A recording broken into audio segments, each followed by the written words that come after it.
नमस्कार, आप सभी का हार्दिक अभिनंदन एवं स्वागत है।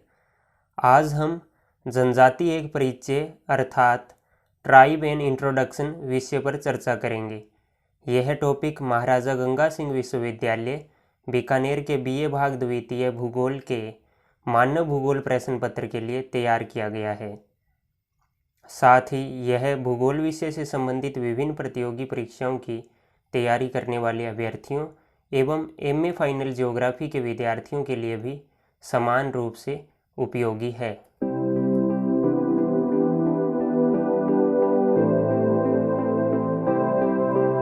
सबसे पहले पृष्ठभूमि। विश्व के विभिन्न भागों में विशिष्ट भौगोलिक दशाओं में अनेक जनजातीय समूह निवास कर रहे हैं, जो प्रायः देशज लोग और वहां के मूल निवासी हैं। इन समुदायों के लिए जनजाति के अलावा अन्य नामावलियां भी प्रयुक्त हुई हैं। J.H. हट्टन ने इन्हें आदिम जाति, A.V. ठक्कर ने आदिवासी या मूल निवासी अर्थात एबोरिजिन्स, सर्बेंस ने पर्वतीय जनजाति या गिरिजन तथा R.K. दास एवं S.R. दास ने दलित मानवता कहा है। इन्हें प्रथम लोक तथा वनवासी या वन्य जाति भी कहा जाता है। भारतीय संविधान के अनुच्छेद 342(1) में इन्हें अनुसूचित जनजाति का दर्जा प्राप्त है। समाजशास्त्री G.S. घुरिये ने भारत की अनुसूचित जनजातियों को तथाकथित आदिवासी तथा पिछड़े हुए हिंदू कहा है।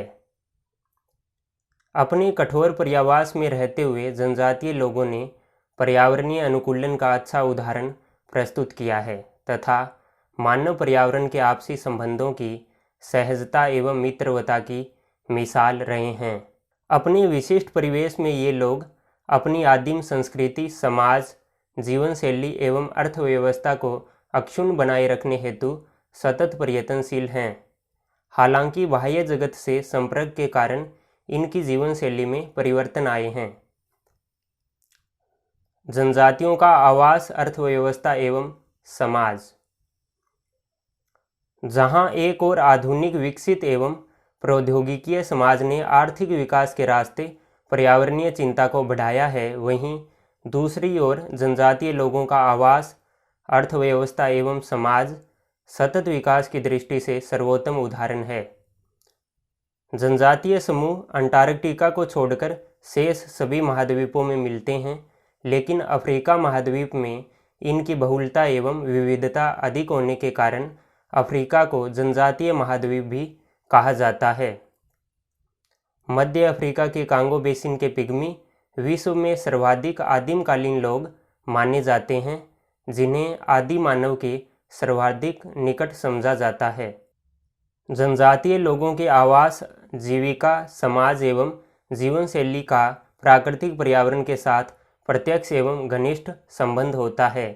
इनके निवास ज़्यादातर सघन बस्तियों से दूर उन क्षेत्रों में होते हैं जहाँ की भौगोलिक परिस्थितियाँ सामान्यतः स्थायी कृषि के अनुकूल नहीं होती।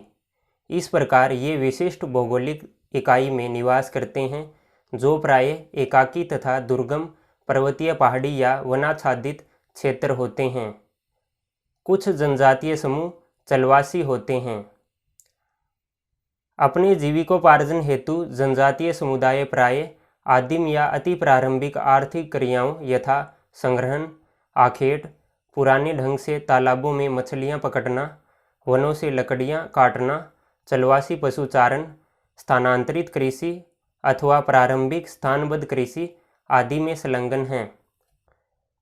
जनजातीय लोग अपनी सांस्कृतिक समग्रता यथा भाषाओं, संस्थाओं, विश्वासों और प्रथाओं के आधार पर समाज के शेष भागों से अलग दिखाई पड़ते हैं। इनका सामाजिक संगठन प्राय नातेदारी से एकबद्ध होता है। इनके अपने जनजातीय या आदिम धर्म तथा जनजातीय बोलियां व भाषाएं होती हैं। इनका इतिहास बोध, सीमित और उथला मौखिक परंपरा पर आधारित तथा मिथकों से भरा होता है। प्रायः इनके आर्थिक एवं प्रौद्योगिकीय विकास का स्तर निम्न होता है। सहकारिता की भावना पर आधारित इनके जीवन का दर्शन कहता है, सबसे क्षमता के अनुसार तथा सबको आवश्यकता के अनुसार। विश्व के समस्त देशज एवं जनजातीय लोगों को सम्मिलित रूप से चतुर्थ विश्व की संज्ञा प्रदान की जाती है। देशज लोगों की विश्व परिषद ने इनकी जीवन शैली को प्रथम, द्वितीय तथा तृतीय विश्व के लोगों से भिन्न माना है। जहां प्रथम, द्वितीय एवं तृतीय विश्व के निवासी इस बात में विश्वास करते हैं कि भूमि लोगों की है, वहीं चतुर्थ विश्व के लोगों का मत है कि व्यक्ति भूमि के लिए है। जनजातीय क्षेत्रों में विकास परियोजनाओं के क्रियान्वयन एवं अन्य कई कारणों से विश्व में कई जनजातीय समूहों का अस्तित्व खतरे में है।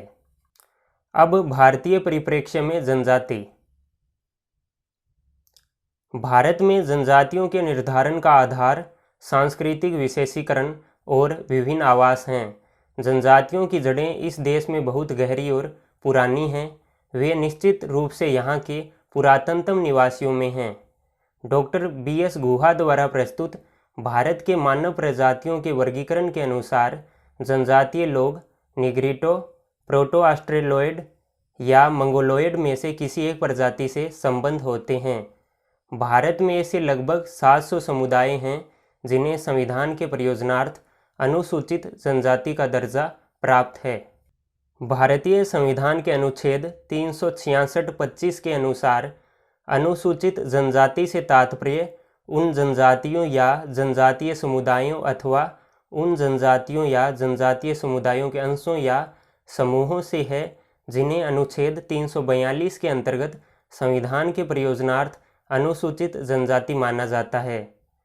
अनुच्छेद 342 में यह व्यवस्था की गई है कि राष्ट्रपति लोक अधिसूचना द्वारा अनुसूचित जनजातियों को विनिर्दिष्ट कर सकेगा। भारतीय संविधान के लागू होने के बाद अनुसूचित जनजातियां एक विशिष्ट श्रेणी के रूप में उभर कर आई हैं। अनुसूचीकरण मूलतः राजनीतिक निर्णय पर आधारित होता है। अनुसूची में कुछ ऐसे समूहों के नाम भी शामिल हो गए हैं जिन्हें पहले आदिवासी नहीं माना जाता था, पर जो अपने लिए सामूहिक छवि प्राप्त करने में सफल हुए हैं। इनके अतिरिक्त ऐसे आदिवासी समूह भी हैं जो किसी न किसी कारण से इस अनुसूची में सम्मिलित नहीं किए गए हैं। अफ्रीका महाद्वीप को छोड़कर संभवतः विश्व में सर्वाधिक जनजातीय जनसंख्या भारत में निवास करती है। भारत की जनगणना 2011 के अनुसार अनुसूचित जनजातियों की कुल संख्या 10.43 करोड़ है, जो देश की जनसंख्या का 8.6% है। गौरतलब है कि राजस्थान की जनसंख्या में अनुसूचित जनजातियों का प्रतिशत 13.5 है।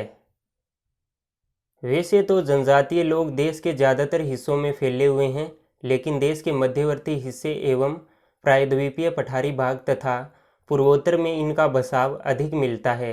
भील, गोंड, संथाल, उरांव आदि भारत के बड़े जनजातीय समूह हैं। अंडमान द्वीप समूह की जारवा जनजाति भारत की सर्वाधिक आद्य जनजाति मानी जाती है। गौरतलब है कि देश में अनुसूचित जनजाति बाहुल्य क्षेत्रों में लिंगानुपात अपेक्षाकृत स्त्रियों के अधिक अनुकूल है। धन्यवाद।